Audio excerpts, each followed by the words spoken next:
교회는 참으로 거룩합니다. 우리 예수님께서 거룩한 피를 흘려 구원해 준 의인으로 부르신 자들의 모임이기에 교회는 참으로 거룩합니다. 그러나 실제로 이 세상에 존재하고 있는 교회는 정말 거룩할까요? 그렇지 않습니다. 교회를 구성하고 있는 우리의 모습만 보아도 그렇습니다. 우리는 얼마나 이기적이고 또 얼마나 쉽게 죄에 빠져들곤 합니까? 한국 교회 안에는 착하고 경건한 사람도 많이 있지만 그렇지 않은 사람들도 많이 혼재되어 있습니다. 교회는 순수한 의인들만의 공동체가 아니라 죄인이 함께 섞여 있는 공동체라고 할 수 있습니다. 그런데도 성경은 교회는 거룩하다라고 정의를 하고 있습니다. 그런데 사실 교회가 거룩하다라고 하는 이 정의는 우리 인간들 편에서 말할 수 있는 것이 결코 아닙니다. 교회는 하나님으로부터 부름받은 공동체입니다. 죄인은 죄인이지만 하나님으로부터 용서받은 죄인들의 모임입니다. 초대 교부들은 이러한 이중성을 빗대어서 교회를 순결한 장녀라고도 부르기도 했습니다. 죄가 많고 더럽지만 교회는 그리스도의 신부로 부름을 받았습니다. 그리고 교회는 신부 자신이 그렇게 순결해진 것이 아니라는 것입니다. 하나님께서 교회를 신부 삼았기에 교회는 거룩합니다. 거룩한 왕이 왕비로 부르는 순간 그 여자는 이제 더 이상 평범한 촌부에 불과하지는 않게 됩니다. 하지만 하나님의 이런 시선을 떠나서 우리 인간적인 눈으로 볼 때 교회는 여전히 거룩하지 못합니다. 죄인들의 공동체입니다. 오늘 알곡과 가라지의 비유가 교회의 그런 실상을 잘 말해주고 있습니다. 주인이 자기 밭에 좋은 씨를 뿌렸습니다. 그런데 밤중에 원수가 그 곡식 가운데 가라지를 덧뿌리고 갔습니다. 삭이 나고 막 자랄 때는 구분되지 않았습니다. 그런데 한참 자라서 결실할 즈음이 되자 가라지가 보이기 시작했습니다. 종들이 주인에게 이렇게 물었습니다. 우리가 좋은 씨를 뿌렸는데 어째서 가라지가 생겼을까요? 주인이 대답합니다. 주인은 그 가라지를 다 뽑아낼까요? 라고 하는 종들의 질문에 그럴 것 없다. 가라지를 뽑다가 알곡까지 상할까 염려된다. 추수 때까지 그냥 놔두어라. 추수 때에 추수꾼들을 시켜 가라지는 묶어 불에 사르고 알곡은 곡간에 들일 것이다 라고 말씀하십니다. 이것이 곧 지상의 천국이라는 교회의 실상입니다. 교회는 알곡과 가라지가 함께 섞여 있습니다. 교회는 결코 깨끗하고 거룩한 공동체만이 아닙니다. 역사의 종말 때까지 이렇게 불순물이 함께 존재하는 공존하는 그런 죄인들의 공동체라고 할 수 있습니다. 가끔 보다 보면 그리스도인들의 성숙하지 못한 모습이나 죄악을 행하는 모습에 실망하여서 교회를 떠나는 사람들이 있습니다. 이러한 사람은 그리스도를 보는 사람이 아니라 사람을 보는 사람입니다. 교회의 거룩함은 하나님 은총의 거룩함이지 사람의 거룩함이 결코 아니라는 것입니다. 세상 어느 곳에서도 성자들만 모인 그런 공동체는 없습니다. 주님은 분명하게 말씀하셨습니다. 거룩한 교회에는 알곡과 가라지가 함께 섞여 있고 그것이 바로 교회의 모습이라고 말입니다. 그러므로 우리가 교회의 실망을 느끼거나 상처를 받기 쉬운 것은 지극히 당연한 일입니다. 스펄전 목사님의 예화를 잠시 나누겠습니다. 어느 날 스펄전 목사님에게 한 청년이 찾아왔습니다. 목사님, 제가 이 교회 저 교회를 찾아보았는데 완전한 교회가 없습니다. 저는 완전한 교회를 찾고 있는데 문제가 참으로 많습니다. 찾게 되면 그 교회에서 평생토록 그렇게 헌신하고 봉사하며 살기를 원합니다 라고 했습니다. 그러자 스펄전 목사님이 이렇게 대답했습니다. 웃으면서 참 좋은 생각입니다. 완전한 교회를 찾거든 나에게도 알려주십시오. 나도 그 교회를 다니고 싶습니다 라고 말했습니다. 그러나 부탁이 하나 있는데 당신은 그 교회에 나가지 마십시오. 당신이 나가는 날부터 그 교회는 나쁜 교회가 될 테니까요 라고 말했습니다. 청년은 두 가지를 잘못했습니다. 하나는 완전한 교회가 없다는 사실을 인정하지 않았다는 것이고, 둘째는 교회를 판단하는 본인의 눈이 교회를 더 나쁜 교회로 만들고 말았다는 것입니다. 교회가 필요한 것은 판단과 정죄의 눈이 아니라 사랑과 이해의 눈입니다. 교회는 마치 건축 현장과 같습니다. 건물이 완성되기까지 공사 현장은 참으로 시끄럽고 더럽습니다. 아직 부족한 것이 많아서 공사 현장은 불편합니다. 그러나 그것이 우리를 실망시키지는 않습니다. 설계도와 청사진이 위대하기 때문입니다. 설계도는 이미 그려져 있습니다. 거룩한 그리스도의 신부의 집입니다. 이 집은 그리스도가 다시 오실 때가 되었어야 완성될 것입니다. 이런 시각은 교회뿐만 아니라 우리 자신을 바라볼 때도 적용할 수 있습니다. 우리는 완벽한 사람들이 아닙니다. 알곡과 가라지가 섞여 있는 우리의 모습입니다. 그런데 우리가 마치 승자나된 것처럼 스스로를 괴롭히지 말아야 합니다. 자신의 부족한 모습, 자기 실수, 자기 무능력을 도무지 견디지 못하여서는 안 됩니다. 완벽주의적인 경향의 사람들은 자신을 용서할 필요가 있습니다. 하나님 앞에 자신의 무능력함을 인정해야 하는 것입니다. 결벽증과 같은 완전을 추구하는 사람들은 자신이 만든 잣대로 스스로를 재단하고 괴롭게 하고 있습니다. 하나님의 잣대로 자신을 재지 않습니다. 하나님의 잣대는 어떠한 측면에서 본다면 아주 너그럽고 큽니다. 하나님은 우리의 잘못을 용서해 주시려고 합니다. 그런데도 우리 스스로가 용납하지 않으려는 사람은 교만하다 할 수 있습니다.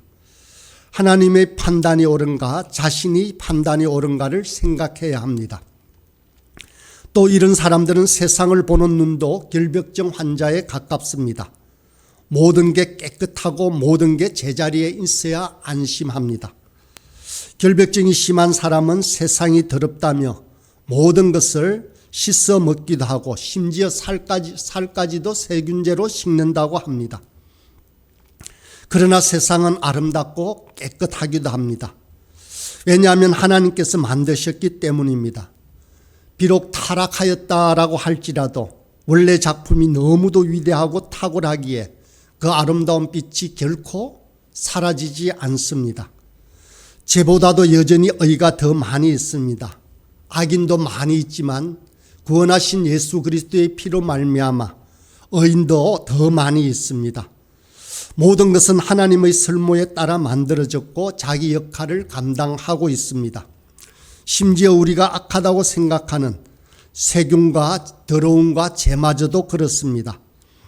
예수님의 비유 말씀에 등장하는 가라지는 정확하게는 독보리라고 하는 그렇게 불리는 종류의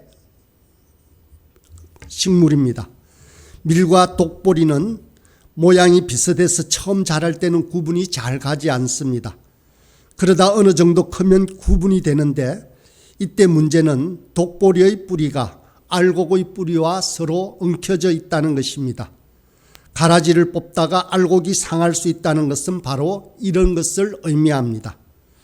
마찬가지로 우리 안에도 가라지, 독보리와 같은 것이 자라고 있습니다. 그런데 자칫 이 독보리를 뽑으려다 우리 자신도 다칠 수 있습니다. 예수님도 뽑지 말라고 하셨습니다. 그냥 죽는 날까지 함께 친구처럼 데리고 가는 것입니다. 어느 정도 힘은 약화시킬 수 있지만 완전히 죽일 수는 없습니다. 내 안에 너무 깊숙이 뿌리 박혀 있기 때문입니다. 이런 뿌리들은 예를 들면 이런 것들입니다.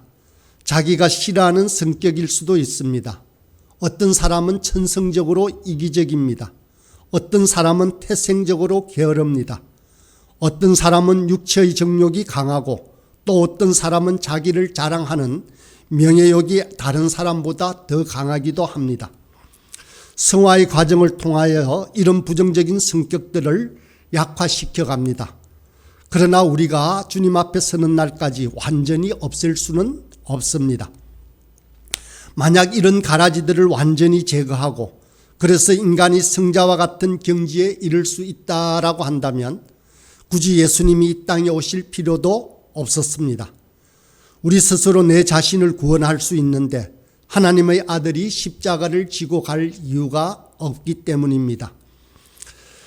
그러니 스스로를 지나치게 자학해서는 안 됩니다. 부족하고 못난 모습 그대로를 사랑할 수 있기를 바랍니다. 우리는 주님의 시선으로 우리 자신을 바라보아야 합니다. 예수님이 너무도 편하고 너무도 좋은 이유는 내 모습 이대로 우리를 받아주시기 때문입니다. 가라지는 다 자라기까지는 알곡과 구분되어지지 않습니다. 교회의 성도들이 그렇습니다. 가라지처럼 보였는데 알곡인 성도도 있고 알곡인 줄 알았는데 가라지인 성도도 있습니다. 성도들 중에는 전혀 예수를 믿지 않을성 싶은 사람들이 있습니다. 교회에 매우 비판적인 사람도 있습니다. 그러나 실상 그들이 알곡인 경우도 있습니다. 사람들은 외모를 보지만 하나님은 중심을 보시기 때문입니다. 우리의 판단으로는 알곡과 가라지를 명확히 구분할 수 없습니다. 알곡과 가라지에 대한 최종 판단은 하나님께서만 하실 수 있습니다. 우리가 해야 하는 일은 단지 사랑하는 것뿐입니다. 사랑한다는 것은 그 사람을 향하신 하나님의 선하신 뜻을 믿는 것입니다. 도스토옙스키는 사랑을 이렇게 정의했습니다. 한 인간을 사랑한다는 것은 그 사람을 하나님께서 뜻이 있어서 존재하게 하신 것으로 바라본다라는 것이었습니다. 반대로 우리를 당황하게 하는 것은 알곡처럼 보였는데 가라지인 경우입니다. 교회에 열심을 다해 충성을 하고 또 교회에 인정받는 높은 직분을 받았지만 실상은 그들이 가라지일 수 있습니다. 교회의 거룩함을 파괴하는 사람들이 바로 이 사람들입니다. 오늘날 한국 교회에 대한 사회의 비판이 많이 있습니다. 그 많은 비판은 일반 성도들의 잘못 때문이라고는 할 수 없습니다. 오히려 믿음이 좋다고 하는 목사나 장로 등 교회 중직자들의 잘못이 더 크다 할 수 있습니다. 교회에서는 알곡이라고 칭찬이 높지만 주님 보시기에는 가라지인 자들이 바로 그들입니다. TV에서 방영하는 동물의 왕국을 보면 참 재미있는 장면들이 많이 있습니다. 그 중에 한 예를 들면 거북이나 악어와 같은 파충류의 암수 결정은 참으로 흥미롭습니다. 파충류의 대부분 알이 형성될 때 암컷과 수컷이 미리 결정되어 있지 않습니다.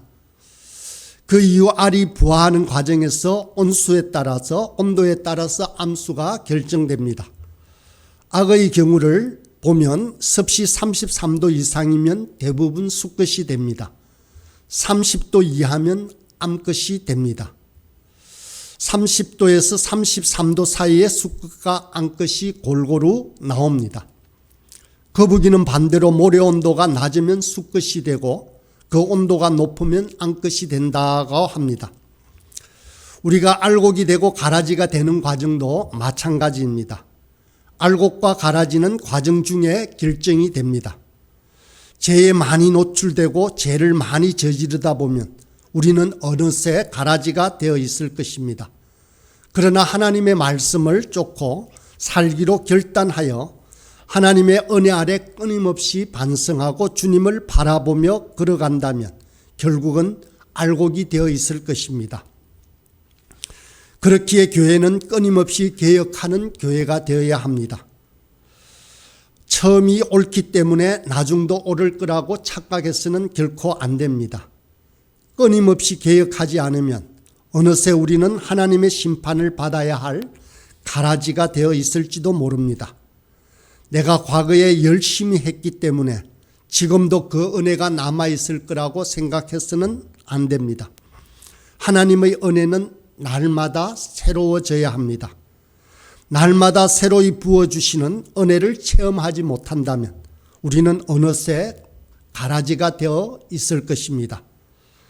알곡과 가라지 비유를 통해서 우리는 하나님의 마음을 읽을 수도 있습니다. 하나님의 관심은 가라지에 있지 않습니다. 알곡에 있습니다. 그래서 세상이 아무리 혼탁해도 하나님은 섣불리 심판하지 않으십니다.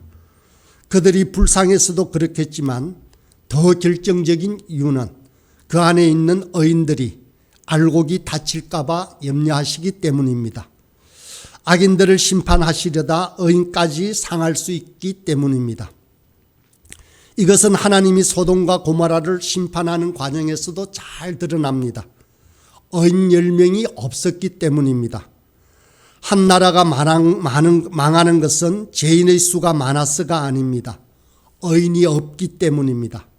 주님은 이스라엘을 향해서 심판을 명하시면서 예레미야에게 이렇게 명하셨습니다. 예레미야 5장 1절입니다. 너희는 예루살렘 거리로 빨리 다니며 그 넓은 거리에서 찾아보고 알라.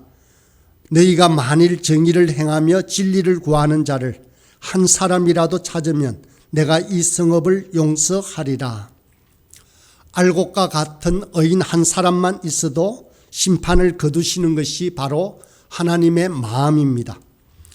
악인에 대한 심판보다 더 중요한 것은 바로 알곡을 보호하는 것입니다. 목표를 알곡에 맞추어야지 가라지에 맞추어서는 안 됩니다. 사람들 중에는 가라지를 제거하는 데 평생을 보내는 사람들이 있습니다. 가라지에 대한 심판은 하나님께 맡겨야 합니다. 어느 때는 알곡을 보호하기 위해 가라지를 방치해야 할 경우도 있다는 것입니다.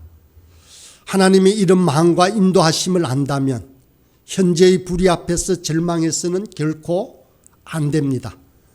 하나님께서는 불의에 대하여 반드시 심판하실 것입니다.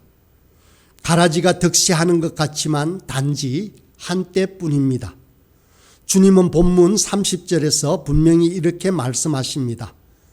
내가 추수꾼들에게 말하기를 가라지는 먼저 거두어 불사르게 단으로 묶고 곡식은 모아 내 곡간에 넣으라 하리라. 알곡과 가라지 비유를 해석하시면서 40절과 42절에서는 또 이렇게 분명히 말씀하십니다. 그런즉 가라지를 거두어 불에 사르는 것 같이 세상 끝에도 그러하리라. 인자가 그 천사들을 보내리니 그들이 그 나라에서 모든 넘어지게 하는 것과 또 불법을 행하는 자들을 거두어내어 풀무불에 던져 넣으리니 거기서 울며 이를 갈게 되리라. 그리스도는 어떤 면에서는 낙관론자들입니다. 악이 득세하는 것 같지만 그것은 잠시요. 그들은 바람에 날리는 겨처럼 덧없음을 잘 압니다. 그들은 결국 뜨거운 풀무불에 던져져 사라질 운명이 되고 맙니다. 하나님은 알곡을 보호하시기 위해 잠시 심판을 보류하고 있을 뿐입니다. 그러므로 그리스도인들은 결코 역사의 어둠에 좌절하지 말아야 합니다. 이제 모쪼록 우리 주변에 꽉 찬 불의를 바라보는 것이 아니라 조그마한 알곡의 새싹을 보며 기뻐하는 저와 여러분이 되길 간절히 소망합니다.